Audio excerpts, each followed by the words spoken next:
Hello friend. आज हम लोग पट्टा कलम देखेंगे। आपका ऑलमोस्ट मॉडर्न हिस्ट्री कवर हो गया है। एक नेहरू और टैगोर बचे हैं और एक पालाट बचा है और वेस्टर्न एजुकेशन, मतलब 4 टॉपिक बचा है।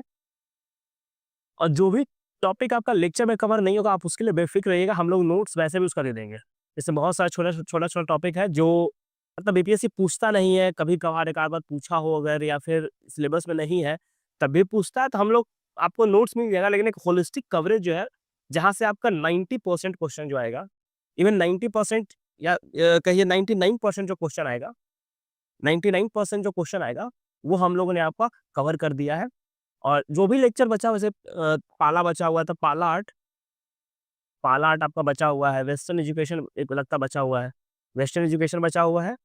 और आज तो हम लोग पटना कलम देखेंगे ही, पटना कलम हम लोग देखेंगे ही, और शायद नेहरू टैगोर बचे हैं, नेहरू और टैगोर। तो ये एक लेक्चर में हो जाएगा पट और कल एक लेक्चर है पाला आपका, और आज पटना कलाम करा ही देंगे, तो आप मान के चलिए कि 2 से 3 लेक्चर में आपका पूरा मॉडर्न हिस्ट्री कवर हो जाएगा। हम लोग स्टार्ट करते हैं पटना कलम, देखते हैं क्या है पटना कलम। देखिए, पटना कलम का ज़्यादा चांस है पूछने का प्रश्न आपका, ज़्यादा प्रोबेबिलिटी है शॉर्ट में ही पूछेगा, 8 मार्क्स में पूछेगा, तो हम लोग उसी तरीके से देखेंगे। लेकिन अगर मान लीजिए कि 38 मार्क्स में आ गया, तो कैसे उसको एक्सपैंड करना है, क्या करना है, वो भी हम लोग बातचीत करेंगे। लेकिन जो हमारा स्ट्रक्चर होगा, वो हम लोग शॉर्ट को ही रख करके देखेंगे, क्योंकि बहुत प्रोबेबिलिटी इवन पूछता भी शॉर्ट में ही है। लॉन्ग में पटना कलम नहीं पूछा है। तो हेडिंग डालिए आप लोग, पटना कलम। देखिए, जैसा हम सबको पता है और आप लोगों ने भी पढ़ा ही होगा पीटी के लिए, कि जो पेंटिंग था, मुगल टाइम में पेंटिंग जहांगीर के टाइम पे पीक पे था। पीक पे सबसे ज़्यादा पेंटिंग था कहाँ, तो जहांगीर के टाइम पे था। उससे पहले अकबर के टाइम पे पेंटिंग ठीक-ठाक था, और उससे पहले हुमायूँ के टाइम से पेंटिंग स्टार्ट हुआ था। तो हुमायूँ के टाइम पे पेंटिंग स्टार्ट हुआ। इन हुमायूँ का जो रेन था, हम लोग देखते हैं कि वो स्टेबल नहीं था। तो स्टेबल नहीं होने के कारण आर्टिस्टिक, जब जब कोई भी क्रिमिनल स्टेबल नहीं होता है, तो जो उसका आर्ट्स एंड कल्चर है, वो वैसे ही फ्लरिश नहीं करता। हम लोग अभी आगे देखेंगे कि क्या दिक्कत आता है। दूसरा ये था कि अकबर का टाइम थोड़ा स्टेबिलिटी था, तो हम लोग देखते हैं कि मिनिएचर पेंटिंग बनता है उस वक़्त। और जहांगीर आते-आते, जहांगीर खुद भी एक पेंटर था, तो हम लोग देखते हैं कि जहांगीर के टाइम पे जो पेंटिंग था, पेंटिंग पीक पे था। जब पेंटिंग पीक पे होगा, तो डिफरेंट-डिफरेंट पेंटर्स होगा, उसको पैट्रोनेज मिलेगा, जो भी राज दरबार होता है, वहाँ पैट्रोनेज, जैसे आप सुनते होंगे दसवन, बसवन, ये सब नाम सुनते होंगे। या फिर मीर समद, ये सब नाम जैसे आपने सुना होगा। तो जहांगीर के टाइम पे राज दरबार में पेंटर्स बहुत सारा होता था, काम भी करता था, और इवन मुगल कोर्ट में भी पेंटर्स होते थे। समय बीतता गया, जहांगीर जहांगीर के बाद शाहजहां आया, और शाहजहां के टाइम पे हम लोग देखते हैं कि पेंटिंग से ज़्यादा फ़ोकस था आर्किटेक्चर पे, आर्ट एंड आर्किटेक्चर पे फ़ोकस ज़्यादा था। मतलब आर्किटेक्चरल मार्वल हम लोग ज़्यादा देखते हैं, जैसे ताजमहल है या फिर मोती मस्जिद है, तो इन सब हम लोग देखते हैं जहांगीर के टाइम पे। जहांगीर के बाद आता है कौन? तो औरंगज़ेब। औरंगज़ेब जहांगीर का सॉरी जहांगीर के बाद शाहजहां, शाहजहां के बाद औरंगज़ेब आता है। शाहजहां का बेटा औरंगज़ेब। और हम लोग ये देखते हैं कि औरंगज़ेब का जो पूरा टाइम पीरियड है, कार्यकाल है, ये हमेशा युद्ध करने में बिज़ी रहता है। हमेशा आप देखोगे कि औरंगज़ेब हमेशा वॉर में रहता है। जो डेक्कन में वॉर था, उधर जाकर के वॉर में फँस जाता है, उधर ही जाता है। तो अगर कोई भी किंग, अगर वो हमेशा वॉर में इन्वॉल्व्ड है, और औरंगज़ेब मूव कर रहा था, देवगिरी गया, गुजरात की तरफ गया, फिर पूरा डेक्कन साउथ इंडिया में फँसा हुआ था ये। तो एक तो इसके पास टाइम नहीं था आर्ट एंड आर्किटेक्चर के लिए। आप देखोगे औरंगज़ेब के टाइम बहुत आर्किटेक्चर फ्लरिश नहीं करता। दूसरा कि औरंगज़ेब उतना फॉन्ड ऑफ नहीं था इन सब चीज़ों का, मतलब कि उतना शौकीन नहीं था, जितना कि जहांगीर शौकीन था, या फिर शाहजहां शौकीन था, या फिर अकबर शौकीन था, उतना औरंगज़ेब जो था वो शौकीन नहीं था। तो जब औरंगज़ेब शौकीन था नहीं, तो होता क्या है कि जो भी इसके राज दरबार में जो भी पेंटर्स थे पहले से, जो भी पेंटर्स पहले से पैट्रोनेज पा रहे थे, इन लोगों को पैट्रोनेज मिलना बंद हो जाता है। तो जब इन लोगों को पैट्रोनेज मिलना बंद हो जाता है, तो ये लोग क्या करते हैं कि मूव करते हैं। अब देखिए कैसे इसको दिखाना है। ये लोग क्या करते हैं कि मूव करते हैं, और मूव करके डिफरेंट-डिफरेंट रीजन में, जैसे कि अगर हम लोग ये इंडिया का मैप अगर बनाएँ हम लोग, रफ,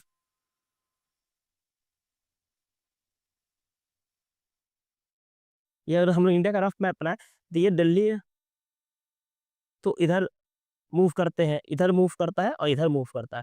जो मेन हम लोग देखेंगे वो देखेंगे मुर्शिदाबाद में। मुर्शिदाबाद। अब उस मुर्शिदाबाद में उस वक़्त मीर कासिम रहा था। ऐसे ये सब हम लोग 17th 18th सेंचुरी में देख रहे हैं। 17th 18th सेंचुरी, हाँ, जो औरंगज़ेब का डेथ के बाद मूव करता है और लोग, जो पेंटर था यहाँ पहुँचता है, मुर्शिदाबाद पहुँचता है। तो मुर्शिदाबाद पहुँचा तो इनिशियली, क्योंकि मुर्शिदाबाद ही बहुत प्रॉस्परस सिटी था। तो इनिशियली वहाँ पेंटिंग ठीक-ठाक मतलब लोगों का चल रहा था। लेकिन होता क्या है कि जैसे ही मीर कासिम आता है, तो मीर कासिम का बेटा जो रहता है, जिसे आपने बैटल ऑफ प्लासी पढ़ा होगा 1757 के बाद, सिराजुद्दौला के बाद मीर कासिम आता है और उस नवाब बंगाल बनता है। तो उसका जो बेटा रहता है, मीर समन कुछ नाम है, मुझे एग्ज़ैक्ट नाम याद नहीं आ रहा है, शायद मीर समन ही नाम है। नोट्स में मिल जाएगा आपको। तो य जब मीर समन बनता है तो ये बहुत ही मतलब टेरराइज़िंग रूलर रहता है। तो ये क्या करता है, इसके जो रूल रूल के टाइम पे ये पेंटिंग-वेंटिंग को खत्म कर देता है। तो फिर जो मुर्शिदाबाद में जो जो लोग रहते हैं, वो मूव करके आते हैं पटना। और पटना में क्या था कि देखिए, पटना उसमें बहुत ही फ्लरिश सिटी था, पटना बहुत ही प्रॉस्पेरस सिटी था पटना। इवन ब्रिटिश का सेंटर भी पटना रहा। तो इस और जब पटना, यहाँ से जो पेंटर थे भाग करके पटना आते हैं, और यहीं से फिर क्या होता है कि पटना कलम जो पेंटिंग है, पटना कलम पेंटिंग का नाम पड़ता है और यहीं से पटना कलम पेंटिंग का शुरुआत होता है। अब देखिए, जैसे पटना कलम पेंटिंग का शुरुआत होता है, तो एक चीज़ आप ध्यान दीजिएगा कि जो पेंटिंग है, पटना कलम पेंटिंग है, उसमें ये जो था हमारा इंट्रोडक्शन था, और ये हम लोग देखे जो मूवमेंट, ये था हमारा इवोल्यूशन। तो जब आप मान लीजिए पटना कलम पेंटिंग का आपसे प्रश्न पूछेगा, तो आप इनिशियली इंट्रोडक्शन देंगे। जो इंट्रोडक्शन मैंने बताया कि ये पेंटिंग में रिस्ट इस ज़ेनिथ या फिर पी कैट जहाँ फिर उसके बाद जो भी आपको नोट्स में मिल जाएगा, जो मैंने कहानी बताया। उसका बाद आप इवोल्यूशन बताएँगे, मैप नहीं बताना है आपको, मैप मिल जाएगा नोट्स में, जो नोट्स आपको मिलेगा उसमें मैप मिल जाएगा इस तरीके से। इवोल्यूशन दिखाना है और उसके बाद दिखाना है कि पटना कलम पेंटिंग का फ्यूज़न है किसका। अब देखिए, हम लोगों ने क्या देखा कि ये जो मुगल पेंटिंग था, यहीं से जो आर्टिस्ट था, वो मुर्शिदाबाद गया फिर पटना आया। यही यही तो देख रहे हैं हम लोग। तो जो पेंटर मुगल कोर्ट में था, वही पेंटर पहुँचा पटना। तो पटना कलम को ऑफशूट ऑफ मुगल पेंटिंग भी कहते हैं। पटना कलम को कहीं जगह, बहुत जगह आपको offshoot of offshoot of Mughal painting भी कहते हैं इसे। ऑफशूट ऑफ मुगल पेंटिंग कहते हैं। क्यों? क्योंकि यही पेंटर सब तो मूव किया है और वहाँ पहुँचा है।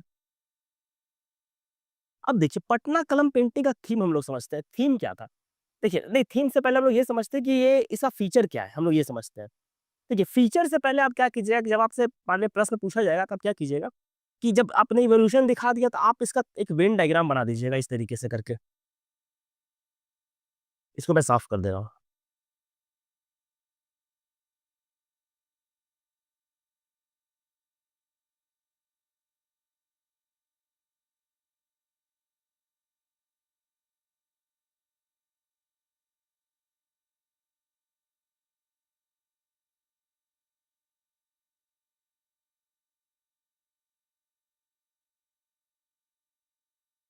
देखिए, एक तो हम लोग अभी देखें कि मुगल आर्ट का, मुगल पेंटिंग का इन्फ्लुएंस था। मुगल पेंटिंग मुगल पेंटिंग कह लीजिए या फिर पर्शियन पेंटिंग कह लीजिए।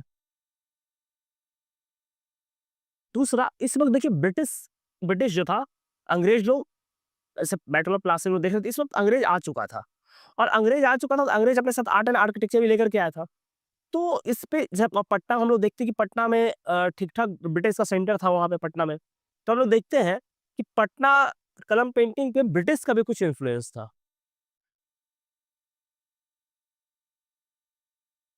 और तीसरा हम लोग देखते हैं कि लोकल, अभी हम लोग देखेंगे लोकल आर्ट। तो इन तीनों का फ्यूजन से बनता है क्या? तो पटना कला। आपको ये जो डायग्राम है, ये सब बनाना है एग्ज़ाम में, जो मैं बना रहा हूँ। ये सब मैं डायग्राम जो भी बनाता हूँ बोर्ड पे समझाने के लिए, ये सारा डायग्राम आपको एग्ज़ाम में ही बनाना है।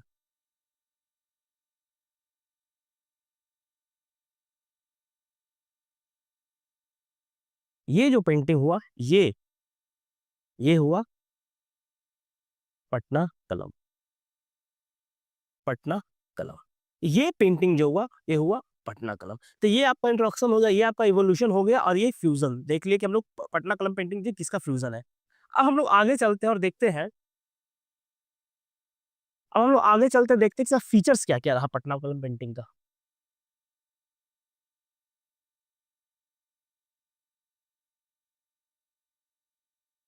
देखिए, तो जो पेंटिंग था ना वो बहुत ही सिंपल पे अच्छा मैं पहले आपको एक फ़ोटो दिखा देता हूँ पटना कलम पेंटिंग का, वहाँ से फिर मैं आपको समझाऊँगा, साइड में रहेगा।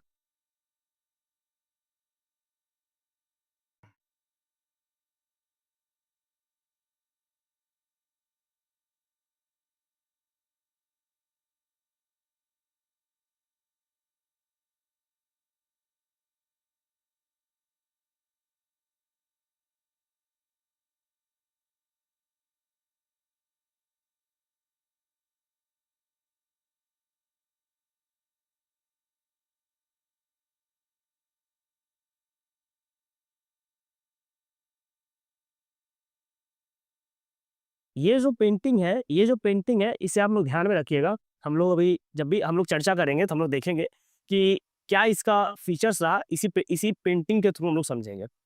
तो आप देख रहे हैं कि इस पेंटिंग में आपको दिख रहा हो कि ये लोग कॉमन मैन है, कॉमन मैन है।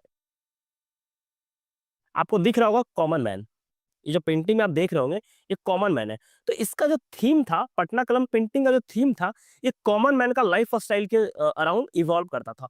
तो इसीलिए इस पेंटिंग को कहते हैं कि पेंटिंग वर्ल्ड का पहला ऐसा इंडिपेंडेंट पेंटिंग स्कूल है, मतलब पूरे विश्व का ये ऐसा पहला इंडिपेंडेंट पेंटिंग स्कूल है, जिसका जो थीम है ये local life style, local people के अराउंड रिवॉल्व जैसे वॉशरमैन के अराउंड रिवॉल्व करता है कि कैसे लोग कपड़ा साफ कर रहे हैं या फिर देखिए मटके में पानी लेके जाया जा रहा है, तो ये सब चीज़ के अराउंड इवॉल्व करता है। तो थीम क्या था? आपको थीम लिखना होगा,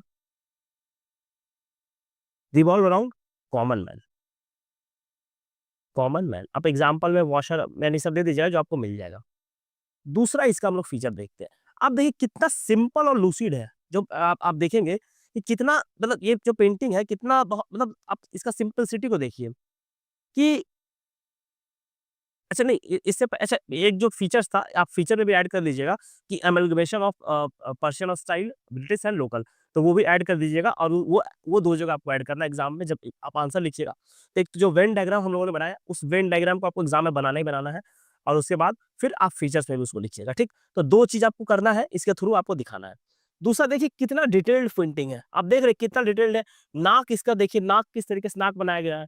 मूंछ देखिए किस तरीके से मूंछ बनाया गया है। तो मतलब कितना कितना डिटेल इस पे काम किया गया है मतलब पेंटिंग पे समझिए। तो आप इसको ऐसे लिख सकते हैं कि डिटेल्ड मतलब बहुत ही डिटेल्ड वर्क था इस पे, डिटेल्ड वर्क। देखिए इसी के अगेंस्ट में अगर हम लोग मधुबनी पेंटिंग देखते हैं, तो मधुबनी पेंटिंग में सिंबॉलिक रिप्रेजेंटेशन में ज़्यादा फोकस था, ना कि डिटेल वर्क पे। लेकिन इसमें देखिए कितना डिटेल वर्क किया गया है। तीसरा इसका फीचर है तीसरा इसका फीचर है, आप देखिए कहीं भी बॉर्डर नहीं बनाया गया है। कहीं भी आप देख रहे हैं कहीं बॉर्डर नहीं बनाया गया है, कहीं भी नहीं। इसका बॉर्डर आप देखिएगा, तो कहीं भी बॉर्डर नहीं है, कहीं भी बॉर्डर नहीं है, बॉर्डर नहीं है। बाकी नॉर्मली आपको पेंटिंग का बॉर्डर मिलेगा, लेकिन इसमें कहीं बॉर्डर नहीं है। तो no use of border, no use of कहीं बॉर्डर का यूज़ नहीं किया गया इस पेंटिंग में। तीसरा चीज़ हम लोग देखते हैं आगे नेक्स्ट देखते हैं। अच्छा इसी को मैं मिटा के देखता हूँ, शायद अगर नेक्स्ट पेज में जाऊँगा तो ये हट जाएगा फिर। तो इसी को मैं इरेज़ करता हूँ फिर लिखूँगा। देखिए,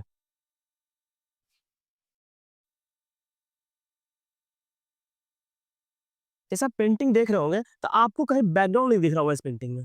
कहीं बैकग्राउंड का यूज़ नहीं है पेंटिंग में। तो no use of background, no use of मतलब बैकग्राउंड का कहीं यूज़ नहीं है।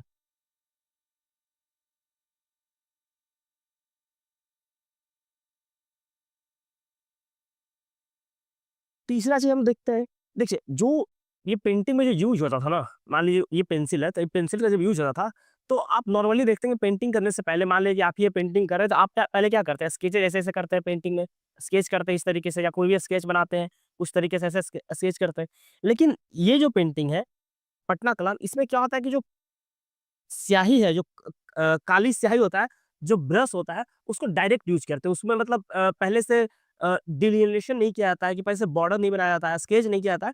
डायरेक्ट यूज़ ऑफ पेंटिंग मतलब सीधा-सीधा जो कलर है, काला कलर है, उसको यूज़ करते हैं ब्रश के थ्रू, तो इसीलिए उस इसको कजली स्याही पेंटिंग बोलते हैं।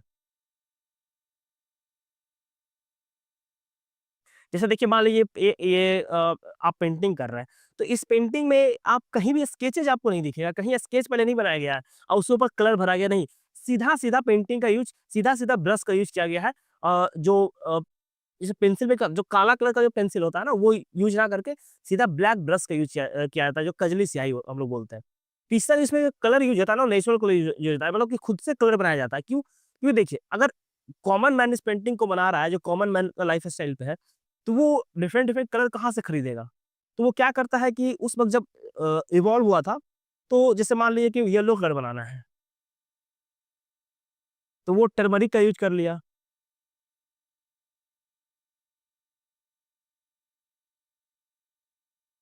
वो टर्मरिक का यूज़ कर लिया। मान लीजिए कि ग्रीन कलर बनाया तो वो कोई पत्ता लेकर के कर लिया। तो इसी तरीके से जो जो भी कलर बनता था, वो सेल्फ मेड कलर होता था, ना कि किसी मैन मेड कलर या फिर कहीं से और। वो बहुत ही नेचुरल कलर था, खुद से बनाया हुआ कलर होता था। आर्टिफिशियल कलर का यूज़ नहीं होता था। नेक्स्ट फीचर हम लोग समझते हैं, देखिए इस पेंटिंग को आप देखिएगा समझिएगा कि बहुत ही डिटेल्ड काम किया गया है। जैसे डिटेल्ड काम किया गया है, आप ऐसा समझिए। देखिए इस आदमी का देखिए नोज़ देखिए, अगर आपको दिख रहा होगा तो आप नो 1 सेकंड,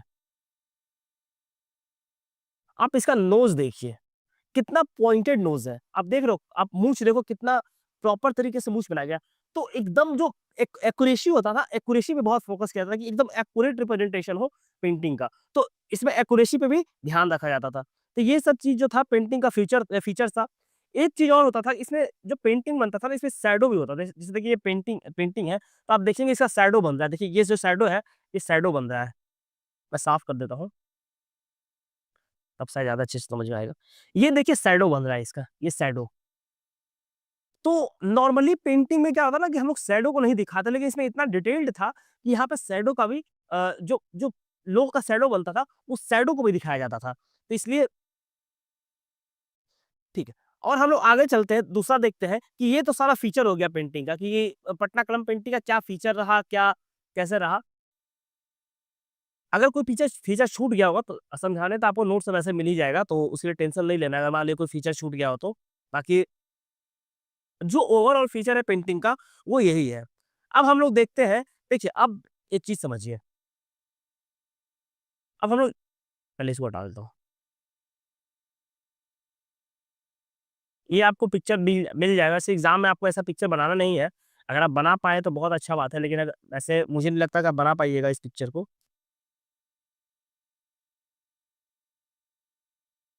छोड़ो इसको, ये रहने दो। आप पिक्चर को बना नहीं पाइएगा। अब देखिए हम लोग ये समझते हैं कि पेंटिंग जो है वो डिक्लाइन कैसे किया? क्यों पेंटिंग का डिक्लाइन हुआ, पट्टा कलम पेंटिंग का? तो आप वैसे भी कॉमन सेंस लगा के आप सोच सकते हैं, कोई भी पेंटिंग का डिक्लाइन क्यों हुआ? आप मान लीजिए कि आप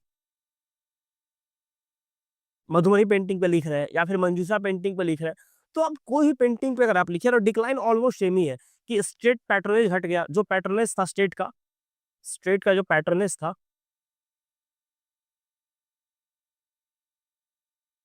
वो खत्म हो गया। लैक ऑफ अवेयरनेस कि लोगों में अवेयरनेस ही नहीं है। तो lack of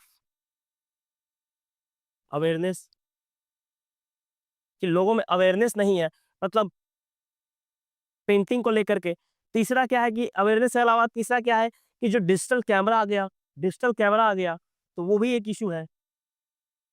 digital camera digital camera आ गया। दूसरा क्या है कि फंड का प्रॉब्लम है। पेट्रोनेज का फंड एक ही है, लेकिन फिर भी एक एक तो हो गया कि स्टेट रिकॉग्नाइज़ नहीं कर रहा है। एक हो गया कि फंड नहीं है उस पेंटिंग के लिए और उसको प्रमोशन नहीं मिल रहा है पेंटिंग को। तो ये सब इश्यू पेंटिंग के साथ रहा। दूसरा क्या है कि lack of marketing, lack of proper marketing. देखिए प्रॉपर मार्केटिंग का मतलब समझिए कि पेंटिंग को मान लीजिए आप बना रहे हैं, तो ये पेंटिंग खरीदेगा कौन? जब तक आप इस मार्केटिंग की जगह इसको और बेहतर आप कर सकते हैं कमर्शियलाइज़ेशन। कि जब तक आप इस पेंटिंग को कमर्शियल नहीं कीजिएगा, तब तक कोई खरीदेगा नहीं और जब कमर्शियल नहीं होगा ये पेंटिंग और लोग खरीदेगा नहीं तो कोई बनाएगा क्यों? आप ऐसे समझिए कि अगर पेंटिंग आप बना रहे हैं और वो पेंटिंग या तो चलिए आप हॉबी के लिए बनाए तब तो ठीक है। लेकिन कितना लोग पेंटिंग हॉबी के लिए करता है? बहुत रेयर लोग करते हैं। तो जब तक कमर्शियल नहीं होता तब तक ये पेंटिंग मतलब इस पेंटिंग का डिक्लाइन हुआ। तो ये सारा रीज़न रहा पेंटिंग का डिक्लाइन होने का, जो हम लोग अभी अभी हम लोगों ने देखा, कि ये सारा रीज़न रहा पेंटिंग का डिक्लाइन होने का। और भी आपको आप इसमें डिक्लाइन लिख सकते हैं कि क्या-क्या डिक्लाइन पेंटिंग क्यों डिक्लाइन हुआ। देखिए, इसके अलावा क्या है ना, एक चीज़ समझिए इसमें, 1 सेकंड। हाँ, तो ये सारा रीज़न था। अब आप ऐसे लॉजिकली भी सोच सकते हैं कि जैसे मान लीजिए वे फॉरवर्ड में लिखना होगा आपको। अच्छा, वे फॉरवर्ड से पहले ये देख लीजिए कि उस पेंटर का नाम आप लिख दीजिएगा। अब पेंटर का नाम ऐसे करके लिखिएगा, सम इमिनेंट पेंटर, इस तरीके से सर्किल बनाना है और 3-4 ऐसे करके पेंटर का आपको नाम दिखा देना है, क्योंकि आपको 8 नंबर में लिखना है। तो आपको वो भी आर्ट आना चाहिए कि कैसे चीज़ों को एडजस्ट एडजस्ट करना है बहुत ही कम समय में। जैसे मान लीजिए कि शिव दयाल एक पेंटर थे। शिव दयाल जो है ये एक पेंटर है, या फिर मान लीजिए कि सेवक राम एक थे, सेवक राम है, या फिर श्याम बिहारी लाल है।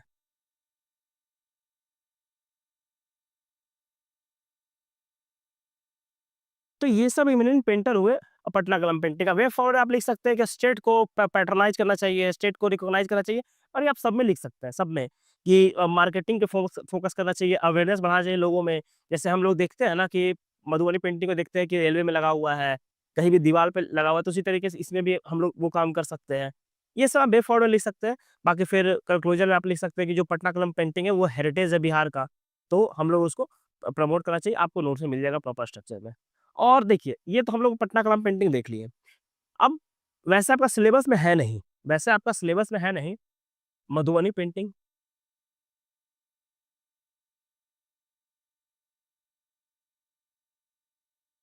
सिलेबस में मधुबनी पेंटिंग लिखा हुआ कहीं नहीं है। मंजूषा पेंटिंग,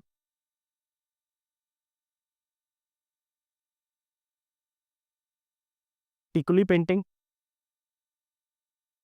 टिकुली पेंटिंग बहुत न्यूज़ में रहा है। तो ये सब पेंटिंग आपका सिलेबस में है नहीं, लिखा हुआ कहीं है नहीं, लेकिन कुछ कह नहीं सकते यूपीएससी का आपसे 8 मार्क्स में मान लीजिए कि बहुत प्रोबेबिलिटी है कि आपसे पूछ दिया जाएगा। तो इन सब टॉपिक पे आपको नोट्स मिल जाएगा प्रॉपर, इन सब टॉपिक पे आपको स्ट्रक्चर्ड नोट्स हम लोग दे देंगे।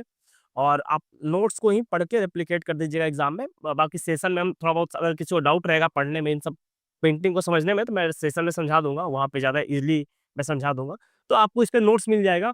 बाकी आपका पेंटिंग यहाँ पे समाप्त होता है। Thank you.